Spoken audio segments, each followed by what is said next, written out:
Hello and welcome back to another episode of NPC, that's Next Port Console. I'm John Voorhees, and with me is Brendon Bigley, sipping a little coffee there, or tea. Hello, it's coffee, tea. Yeah, tea. I'm off coffee. Yeah, I quit coffee, so it's all tea for me. I've been quitting coffee too, but that's a whole nother conversation.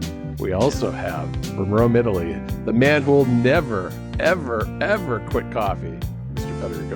Hi, you guys are crazy. Quitting coffee? Well, I guess I understand. Quitting what you call coffee. I would also quit that personally. So, yeah, I mean, I get job. it. I get where you're coming from, truly. Like, this is not a thing where I'm going to, go to bat for American coffee. No, not at all. I fully agree with you, actually. Well. We have a whole bunch of news to cover. Yeah, we do. Things we do that have are some shipping, follow-up topics too. Software updates. All right, let's get into follow-up. The first item is mine. I got a shipping notification, first via the official Discord, and then over email. My AYANEO Odin 3 shipped. And let's see what it is. I think it's leaving Hong Kong. Let's see. It takes a little while for those things to get out of China. It's leaving Hong Kong as of a couple of hours ago. Wow. So, I think if everything goes well, I should maybe have it next week, Tuesday maybe.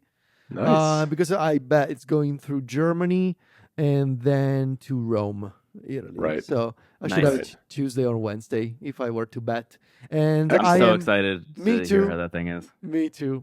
I cannot wait. And they have a shipping timeline for the Indiegogo backers. And very convenient to keep an eye on the Discord if you are into AYANEO products, because they seem to be quite active in terms of keeping people posted on shipments and accessories and that kind of stuff. That's actually one Discord I'm not in. I should join that one. I cleaned up my Discords lately a bunch. Oh my gosh, I have so many of them. Yeah, I kept the AYANEO one because it's pretty good. I like it. I'm in that one too. Yeah. Also, the MCON is starting to ship to Kickstarter backers. No, really, honestly, no. But they say that they have how many? 6,000 units produced? Something like that. They're doing like 1,000 a day. I think if I read right, the pre-orders were in the range of somewhere between that 6,000 and 9,000, somewhere in there. Yeah. And so they should have most of the pre-orders, or at least the people who backed it, the backers, fulfilled pretty quickly, with them going out starting as right at like the day before this episode comes out on the 15th of December and continuing from there. So yeah, it's moving. I did check in on the Kickstarter a few times, and there were some people getting pretty antsy for their MCONs in those comments. They have over 4,000 comments. Wow. On that project. Yeah. Okay. I will say I still use my MCON all the time. Still enjoying it. It lives next to my bed. It leaves with me every time I leave the house. I've been using it like basically daily-ish for like a month at this point. So I guess it's time to finish that review, huh? I guess I should. Yeah. What do you guys think of the accessories? I was revisiting the videos, and I think that little keychain dongle looks like it might be pretty convenient. I'm very interested in that. It's only $30, and it basically you put a HDMI cable into it. You put it into the bottom of your phone, and then you put the HDMI into the TV, and you can play on and you can disconnect the gamepad part of the MCON and use it with the TV. Yeah, I think it's more the form factor than anything that gets me, right? Because like other people have made things like this, but turning it into an actual literal keychain is, I think, the brilliant decision here. And it's the kind of thing that I will put on my keychain and use. I haven't ordered one, but I'm considering it. Yeah. Yeah, I'm really looking forward to this one. Especially because I want to see like what is it like to play and stream games with my iPhone Air. Which I at the time when I ordered the MCON, I thought I was going to be a Pro Max user forever, and obviously things have changed. But this is not going to be the only slide-out controller that we're going to cover today. Yeah, we'll get to that. Be right back on this topic in a minute.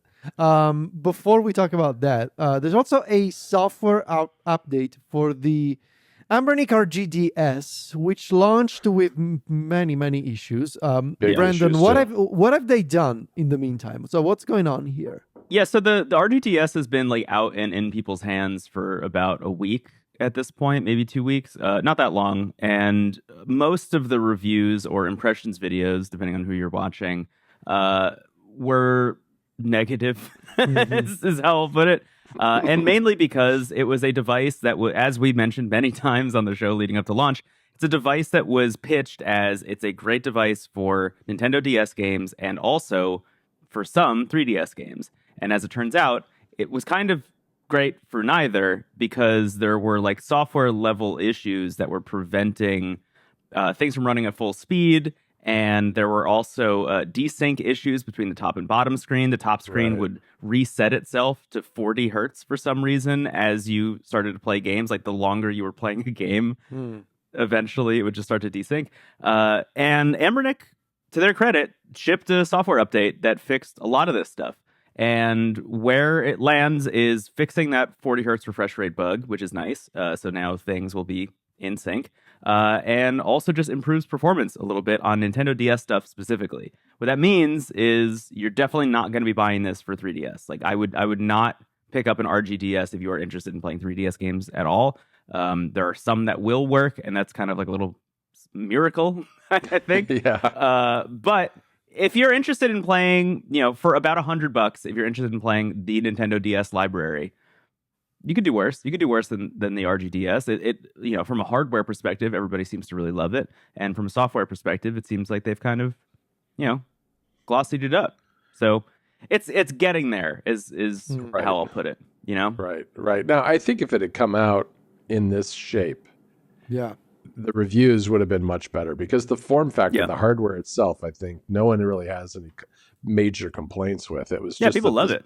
The software made it virtually unusable. And I saw we watched some videos, and the before and the after is dramatic in terms of the sync issue because it was off by several frames, and you could see it, like especially in games like some of the Sonic games that use both screens. Yeah, you could really see the one falling behind the other. Yeah. I think that really was a big issue, and then also Russ at Retro Game Court, he had his like impressions video right when he first got his hands on it, and some of the input lag stuff also is pretty brutal, and I don't think that has been fixed. That's just kind of inherent to the chip, which maybe 6 months from now, Anbernic will release an RGDS Pro or Plus or XX or something, whatever they decide to call it. And it's $120 to $125, and then suddenly it's worth buying, which I would consider picking that up if they just bumped up the specs a little bit. Yeah, I would consider picking up like a second edition of this thing too. I think it needs a little more memory too, because that's part of the problem with some of these games. Even on the DS, I think there's a few issues still. Yeah. Okay, well, I really want to talk about this next topic. I'm so stoked about this. Okay, so we're going to talk about the latest AYANEO announcement. Now, if you follow the show, you know that occasionally we like to poke some light-hearted fun at AYANEO. Yeah. In this case, I'm not going to poke fun at AYANEO because for the first time in many years, this is actually a product that I really want to buy. So AYANEO, we know that they were making a phone. They teased months ago that they were going to make a phone. Yeah. The phone is now official. It's called the AYANEO Pocket Play, and it's a slide-out Sony Xperia reminiscent phone. Yep. That is essentially, imagine a Venn diagram of like the MCON, AYANEO, and Brendon Bigley, but it's just a circle. And this is what this phone is. It's so cool. It's all these things together. It's a slide-out phone by AYANEO. Really? So we don't have any official specs. What we do know is a video and a bunch of pictures. Yeah. There is a quote from the CEO, it's worth mentioning, that says that it's not going to have the highest end chip. So I think probably don't expect the Snapdragon 8 Elite. Okay. Right. We don't have a price either. We don't have a price. But what we're looking at is a metal construction for both parts of the phone, it seems. Mm-hmm. Yeah. Kind of reminiscent of the old iPhone, what would you call it? Like the 5 family, like with the flat sides. Yeah, and I guess so. Brushed aluminum sort of style. Yeah. And when you slide up the display in landscape mode, it reveals a bottom controller with recessed A, B, X, and Y buttons, a D-pad, and 2 touchpads instead of analog sticks. This is first of all, like, I am loving the overall vibe of this thing, but at the same time, I am so concerned about those touchpads. Oh, so am I. I saw those. I was like, wow, that's a choice. Yeah, that is a choice. So this is how the Xperia Play worked, though, which I really do love. Like, it really just is, and they even calling it the Pocket Play, like, it really is a homage more than anything else to the Sony Xperia Play, but with the most premium materials you could probably get your hands on. Yeah, I mean, the price of this thing is really terrifying. It has me quaking in my boots, but I'm excited. The one thing I will mention too, besides the choice of the touchpads, is the thing looks a little thick. I'm gotta say, it looks pretty thick. Yeah, they are very clever with the editing in that video, where every time they're going to show the side, they like speed it up. They do. So you can't really, like, I saw people on Reddit who were trying to screenshot the moments where you can see it from the side, and they're all blurry. They're all like Sonic the Hedgehog is running by. It's very funny. But, even if it doesn't have the Snapdragon 8 Elite in it, which is totally fine, in my opinion, I wouldn't be surprised if we had something close to like the Odin 2 specs in here. Right. Knowing AYANEO and knowing what they generally shoot for. And that is really exciting. I mean, that's a great device. That's a great handheld device no matter what. Yep. And then it's also a phone, which is, that's exciting. I think it's really fun. So I do want to mention, as I saw this, like, literally the minute I woke up, I saw this. I jumped out of bed. I made a video about it. I put it up. The first comment on the video on YouTube, which I think is totally fair and a great point, was basically like, yeah, but AYANEO releases like 100 devices a year, and they very frequently are not updating them with software updates. And that is increasingly concerning when it's a phone. Yes, like, if it's just a handheld, that's fine. But when it's your, like, quote unquote daily driver phone, it is concerning to know that, like, they don't have the best history of providing software updates. So that's one thing to consider. But also, I mean, some people are just going to buy this as a handheld, and that's also fair. Yeah, and I mean, like, all the conversations that we've been having about, like, long-term support for these handhelds. We've had a similar conversation when we were talking about Red Magic. Like, sure, they make tablets and sure, they make phones, but what happens if you choose to use a Red Magic phone as your daily driver and suddenly something is wrong with your phone or you break the display? Where are you going to take that thing? Like, there's not going to be a support network anywhere, and I bet you're not going to get an exchange under warranty. It's going to be a whole thing. Now, imagine with AYANEO that they make even more devices on an annual basis than Red Magic, and they have a history of not really seeing them through. And it's a profoundly different situation than, you take a look at iOS and the iPhone. I mean, you can install iOS 26 on an iPhone 11 or something like that. Like, it's still supported. Yeah. And so I would think about it really carefully if you plan on thinking, next year I'm dropping my Google Pixel or I'm dropping my iPhone and I'm going all in with the AYANEO phone. Right. I wouldn't do that. At the same time, honestly, I'm thinking about it as a secondary phone device that runs Android. I like having a secondary phone with Android on it. I'm the same way. Just for testing purposes. Right. And I think there's a really interesting possibility here for something that is like this device. Put a SIM card in it. You can stream your games from GeForce Now with a controller attached all the time. Yep. I assume it's gonna have a pretty good display, knowing AYANEO. Also, you can use this thing because it's Android. You have much more freedom when it comes to attaching accessories like XR glasses, for example. So you can also have that combination of this device as a controller. You put on some glasses, and suddenly you have a whole setup going on. It's gonna be so interesting to see how is it going to be like from a chipset perspective? Like, it's not going to have the Elite. That's fine. Is it going to have an 8th Gen 2? Because that at that point, that would be pretty good for emulation. Yeah, it would. And also, is like what version of Android is this thing going to run on? Is there going 14? 14?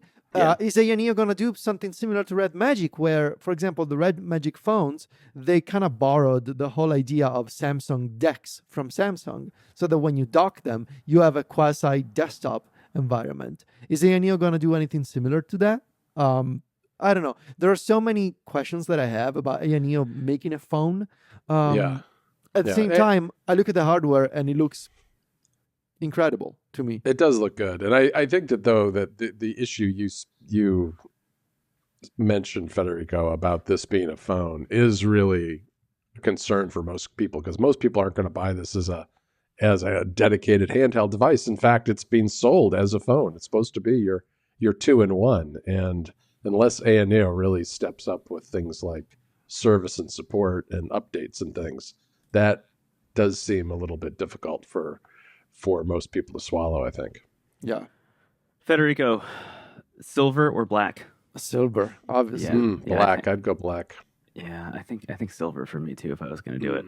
Yeah, no, I think the silver looks really good. Big if. And I mean, like, what's it going to be? $2,000? Like, honestly. No, I think it'll be less. Less? I'm guessing.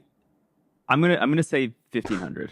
We're back to prices, right? Yeah, I was going to say 1,500 too. Yeah. I think 1,500 probably makes sense, because, like, almost top of the line specs for a phone gets you to 1,000, and then the mechanical moving parts and extra stuff for all the extra software. Yeah. No, I can see that. Well, we'll see. We just have a teaser for now, and more info is coming soon, so we'll keep an eye on it. They do a good job in their videos. I noticed the same thing that Brendon did. It was very funny to watch when they flipped it over like lightning fast. So funny. Yeah, I love it. Also, I don't want to spread misinformation. I don't know where I got the Android 14 thing from. I think I was remembering a spec from somewhere else. So we don't know what version of Android it is. I think there's a spec for something in our notes that is Android 14. I think I remember seeing something too. Yeah. Mm-hmm. So moving on, who put this thing called the Pocket Codex in our document? Well, that was something that Brendon found. Yeah. It's basically an app that is out for iPads that just allows you to download and read guides and like PDF game manuals from old retro games.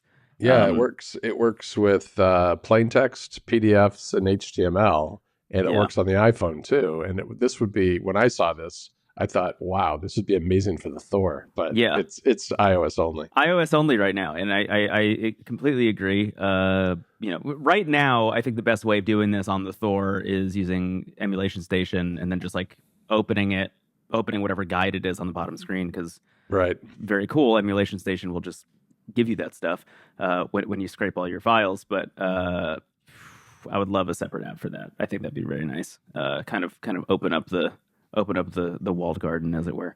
Yeah, it has a lot of nice touches. From watching the video, I think it's worth checking out. There's a lot of nice touches in the way you navigate the various guides. And regardless of what we want out of it, you should check it out. It's a cool app. It's called Pocket Codex, just to say it out loud again. Okay. The next item is also another piece of hardware that is really exciting for me, and I need to stop myself from backing this campaign on Kickstarter. The folks at oneXPlayer, a company that I really like, I used to have the OneX GPU, had a good time with it. They're making their own version of the Strix Halo tablet that you guys saw at CES almost a year ago at this point by ASUS. So this is the Super X, which is launching soon, I think, on Kickstarter. And actually, it's already up on Kickstarter. It came out a couple of days ago. It came out this morning as we 29 days to go, so it's very new. They already have almost 100 backers, and this is their own take on a Strix Halo tablet. It's a 14-inch OLED display tablet with Strix Halo inside, 120 watt TDP, liquid cooling, obviously, and an 85 watt-hour battery. And of course, it also comes with an RGB keyboard with a trackpad built in, Harman audio, like the usual stuff. The liquid cooling is optional. That's like an add-on to the price. There's 2 different versions of their liquid cooling. Yeah, I mean, you want to get the liquid cooling, though. Like at that point, but it's it's thinner, it's bigger, and it has a larger battery than the Asus tablet. Looks really good. It does look really good. It's starting at $1,800 though. It's worth mentioning, and going up to like 2,500 or something. Yes, or 27, almost 28. Yeah. I mean, it's really expensive. It's really expensive. As a kickstand, obviously, I should mention multiple input and output ports, including full-size HDMI. I mean, it's not a thin 2.1. It's not the HDMI connector is a thick connector. So imagine that tablet, how thick it is. This has the same specs as my mini PC, but for about $700 or $800 more at the same storage and memory level. I mean, it also comes with a display. It does. That's true. You can bring it to a cafe, John. Yeah. Yes, I can. You can do Strix Halo on the go. The battery is going to last you 30 minutes. Cyberpunk at the coffee shop. Yeah, you could hop on a bus and play, John. Let's see your GMKtec do that. Yeah, that's true. Play Black Myth Wukong at high settings for 25 minutes and then the tablet dies. You can do that. I mean, it looks impressive. There are a bunch of benchmarks at TDP 80 watts. For example, I just mentioned Black Myth Wukong, high settings, 85 FPS with full native resolution. I mean, it's the power that you can get from these devices is really, really impressive. I need to resist the temptation of purchasing everything because I do have a gaming PC and I have another mini PC that I'm going to talk about in XL. And so I am mostly just going to admire this one from a distance. Beautiful. Looks really nice. It does look good. Yeah. I'm excited for Strix Halo stuff to not be $2,000. That's what I'm most looking forward to. Yeah, for sure. Yeah. Speaking of, John, can you give us an update on your Strix Halo mini PC? Yeah, so where we left off was that I had struggled for a couple of nights trying to get SteamOS running, staying up fairly late until I realized that the iGPU in this mini PC is too new to support SteamOS. At which point I pivoted to Bazzite, and let me tell you, welcome. That was so easy to set up. I was having all sorts of trouble with SteamOS just because I was running into roadblocks and it wasn't clear what the roadblocks were because the roadblocks were blank screens. There weren't any errors or anything to really debug or anything. But Bazzite, super easy to set up. I really appreciate that now if my mini PC is turned on while I'm not using it, the fans don't spin up randomly and loudly like they did with Windows, where Windows was maybe getting a security update or something, and it would just get really loud for no reason. I'm not using it at all. And like right now, the GMKtec is sitting on my desk and it is in sleep mode and it's not making any noise. And that would not be true. I would not be able to do that if it was still running Windows. Yeah.